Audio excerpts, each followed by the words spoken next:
Olá, espectador e espectadora do Bom de Ler. Apresento a você Um Rio Preso nas Mãos, de Ana Paula Tavares, publicado pela Capulana, editora aqui de São Paulo, que se dedica a publicar também autores africanos, de Angola, Moçambique, entre outros países. O livro de crônicas da Ana Paula Tavares me reconectou com as disciplinas que eu fiz há muito tempo atrás na USP, quando eu estudei letras, com a Rita Chaves e a Tânia Macedo, que são duas professoras bem conhecidas na universidade, na academia, estudiosas e pesquisadoras das literaturas africanas de língua portuguesa. Tem uma crônica no livro que a narradora fala que, assim como ela conheceu a professora e o dicionário, no mesmo dia que ela conheceu a professora Dina e o dicionário, ela já conhecia, na verdade, as palavras guerra, tática e resistência.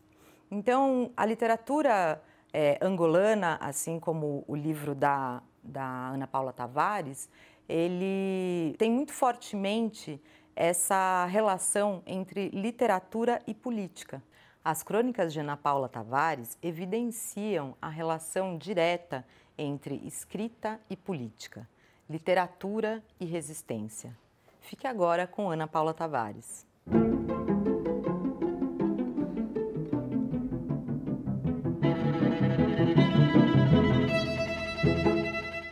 Bom, eu desde que me lembro de mim, portanto, desde que tenho consciência de mim, que me lembro ou a escrever ou a inventar qualquer coisa, não é?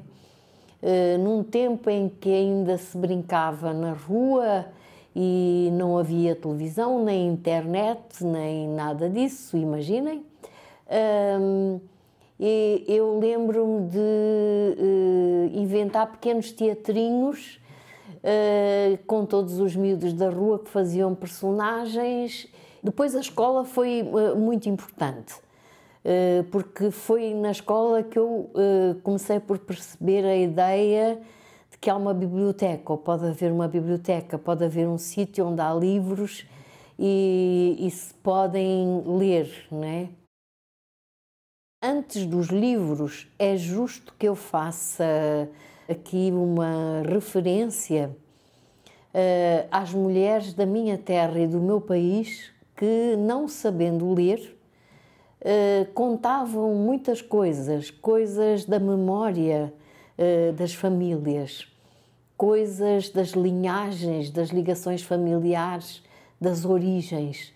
E essas histórias, muitas vezes contadas numa língua que eu nem sequer falo, criaram uma espécie de eco no meu ouvido e eu acho que a primeira vez que fui movida para a escrita foi à procura desse eco, à procura dessas mesmas pausas, palavras, ritmos, sons e que chegaram a mim numa língua que não era a minha, uma vez que eu fui educada por portugueses e, portanto, a língua obrigatória de casa era a língua portuguesa, porque todas as línguas outras, não é, eram consideradas não línguas, não é?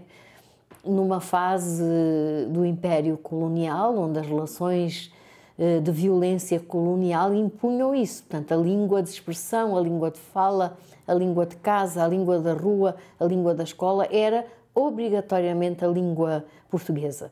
Mas havia todo esse mundo à volta, falado noutras línguas, e que era um mundo fascinante, não é? Era um mundo que apetecia conhecer, apetecia perseguir. Portanto, eu acho que devo a mulheres não letradas, a mulheres não alfabetizadas no sentido paradigmático do termo, no sentido canónico do termo, porque eu acho que elas eram alfabetizadas em coisas que nós nunca seremos, não é? Portanto, tinham uma ciência feita que não só lhes permitia a sobrevivência, como lhes permitia a organização do seu universo de uma forma perfeita. Portanto, esse é um ato de gratidão que eu tenho que dizer. Depois as leituras, como eu dizia, e retomando, desde muito cedo que eu li poesia. A poesia era uma forma de encantamento, era uma espécie de cura, era remédio para muitas coisas que não conseguia resolver, era remédio para o medo, para enfrentar situações da vida, da rua, das pessoas, da escola, que eram difíceis de resolver de outra maneira. E fui lendo, como eu vos disse, sem muita escolha, não era uma leitura orientada, era tudo o que aparecia, ia, sem filtro, não era aquilo que estava à disposição. E, portanto, a literatura portuguesa, não é? A literatura dos autores portugueses, e mesmo esses autores portugueses muito filtrados pela censura, não é? Eram esses que estavam disponíveis para a nossa leitura, não é? Mas há sim a descoberta de uma segunda biblioteca, que foi descobrir que nas estantes de algumas casas, não é, havia uma segunda fila de livros que era importante bisbilhotar e que era importante conhecer, não é? E é essa segunda fila de livros que nos traz os primeiros russos, não é? Ou que nos traz aquele Jorge Amado que não circulava propriamente de forma livre, não é? Se quiser que eu diga alguns nomes em relação a essas influências, eu posso dizer que eu não teria escrito na minha vida nada se não tivesse lido Clarice Lispector, por exemplo, se não tivesse lido Ana Cristina César, se não tivesse lido Rimbaud, se não tivesse lido Nicolas Guillen, se não tivesse lido Leopold Sédar Senghor, por exemplo, ou Aimé Césaire. Portanto, há muitas referências, muitas citações na poesia que eu faço, não é? E que depois, ao longo dos anos, se foi consolidando em torno de outras descobertas, outras leituras. A partir daí, o hábito de leitura estava de tal maneira instalado que havia muito também o medo de perder aqueles atos da vida, do cotidiano que se passava à volta. Então, isso começou e obrigou-me a começar a escrever. São muitos os caderninhos, foram muitos os caderninhos. Felizmente fui perdendo, portanto, quando eu morrer ninguém vai ter problemas com espólios e coisas assim do género. Havia caderninhos onde se apontavam coisas, onde se fizeram os primeiros ensaios de poemas muito ingênuos, muito pobrezinhos, né? Mas era o que se podia fazer naquela altura. Depois foi um tempo, ainda um pouco antes da independência de Angola, mas é um tempo de grande consciencialização política e mobilização para esse objetivo que toda esta geração, portanto, não é nenhuma, não foi nenhuma, eu não sou exceção, eu não tenho nenhum mérito, não é? O facto de pertencer àquela geração dava a todos nós essa ideia de que ali havia uma coisa maior pela qual devíamos lutar, não é? Nenhuma mulher da minha geração pensava propriamente em que a sua vida seria casar, organizar a sua casinha, organizar a sua vidinha. Não era isso. Ali o objetivo era participar em alguma coisa que mudasse ou que pudesse fazer mudar aquele estado de coisas que era extraordinariamente violento e que era o sistema colonial. A ideia de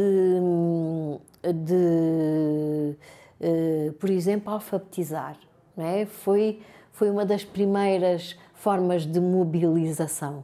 Eu lembro-me perfeitamente de nós copiarmos o método Paulo Freire, e por volta dos anos 70, não é?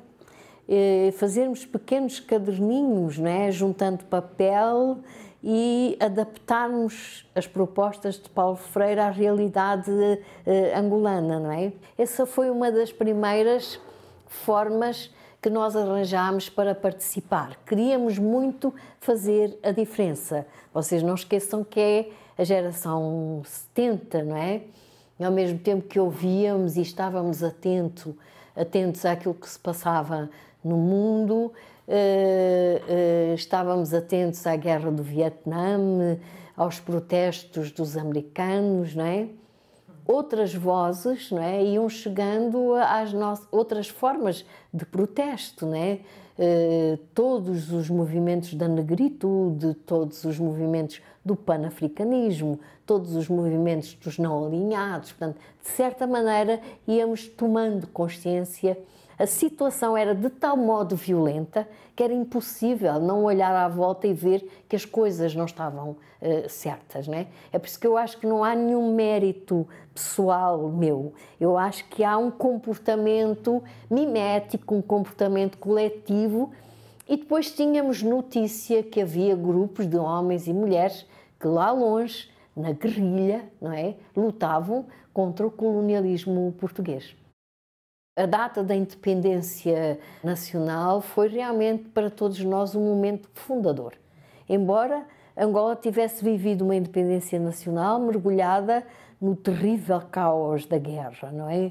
Apesar disso, a independência foi proclamada e foi considerada por todos nós um momento fundador, não é? E de repente encontrávamos-nos com um país às costas, não é? Os portugueses tinham ido embora, não é? E nós tínhamos um país às costas e havia que fazer o melhor, não é? Todos nós demos aulas, todos nós ensinámos, todos nós ajudámos a politizar os outros, a fazê-los ganhar consciência do que se passava à volta. A sua pergunta, no entanto, foi sobre a escrita. E eu quero dizer que todo esse tempo foi um tempo de escrita. Eu sempre fui escrevendo.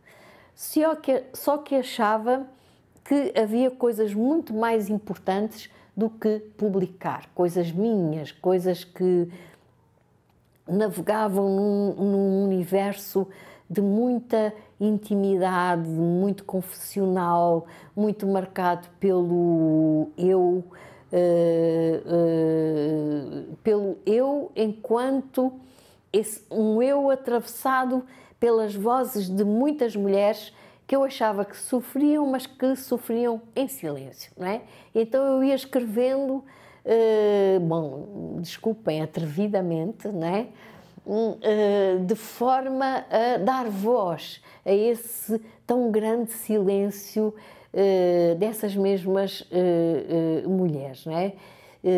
Escrevia e pensava, estas mulheres foram vítimas da violência colonial e, ao mesmo tempo, vítimas de todos os outros pontos da violência, porque os homens que eram vítimas do sistema colonial muitas vezes vitimizavam as mulheres que deles dependiam. Portanto, as mulheres eram duplas e triplas vítimas de todo este sistema injusto. Então, isso eu ia tomando notas, ia escrevendo os primeiros poemas, etc. Convém dizer que a literatura angolana, escrita principalmente por homens, mas também por mulheres, era aquilo que na época se chamava uma literatura muito comprometida, não é? Engagé é o termo, era a moda, não é?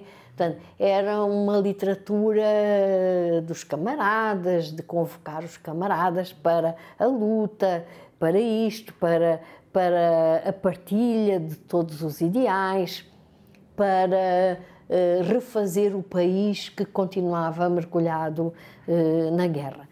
E eu, como vos disse, a minha escrita não era muito bem alinhada com todo esse comprometimento.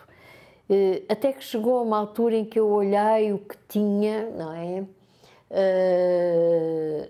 Que é ao mesmo tempo resultado de tudo o que já vos contei, da memória que eu tinha das mulheres da minha infância, de olhar à volta e ver que a mudança em relação às mulheres não tinha sido tão grande como eu pensava, e que o homem novo que eu esperava, não era assim tão novo, como se poderia pensar à primeira vista.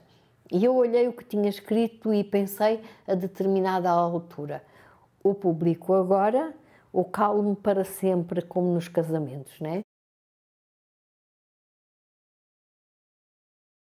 Foi isso que realmente deu o impulso, para a publicação do primeiro caderninho de poemas, que não foi assim muito calmo, Porque de repente, no meio de muitas coisas que estavam a sair, mesmo escritas por mulheres, eram coisas que louvavam a revolução, louvavam a luta, louvavam a vitória, E aparece um caderninho que, a partir de metáforas dos frutos, das árvores, etc., fala da vida das mulheres, dos ciclos das mulheres, dos rituais de iniciação, do casamento, do abandono, da solidão, da morte.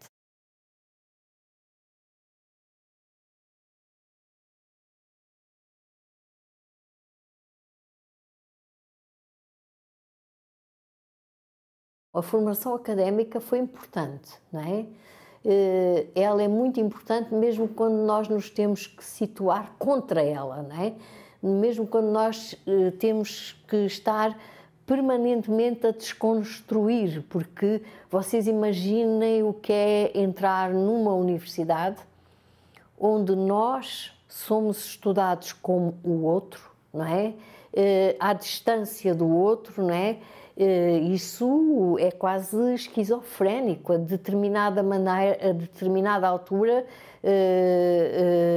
damos connosco a perguntar-nos: mas onde é que eu estou? Quer dizer, sou deste lado ou sou o outro, Mas é evidente que eu não renego a formação, nenhuma das formações que eu tive, porque elas me deram percursos teóricos importantes, principalmente para eu poder brigar com eles, Mas aquilo que deu a verdadeira dimensão e a necessidade da procura permanente foi, é verdade, esses conhecimentos que eu obtive na formação académica, mas também, sobretudo, o conhecimento do país, da sua diversidade, das suas falas, das suas vozes, das suas manifestações culturais, de todos os problemas não resolvidos no pós-independência.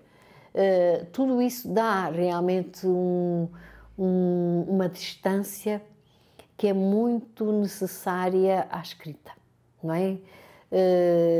Quando escrevemos, nós escrevemos de corpo inteiro, não é muito possível afastar o corpo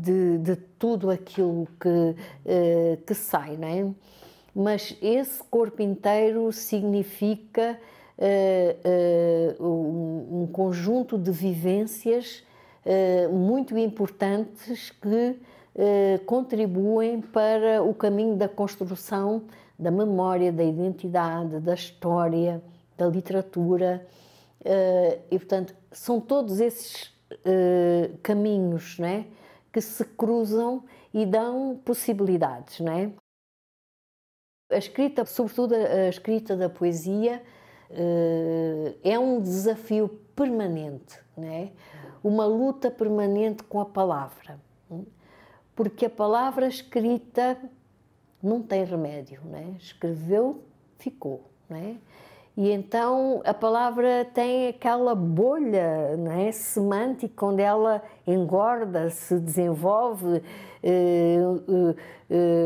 O escritor quis dizer uma coisa e o leitor percebe outra, E então essa verdadeira briga permanente com as palavras é um desafio muitíssimo grande.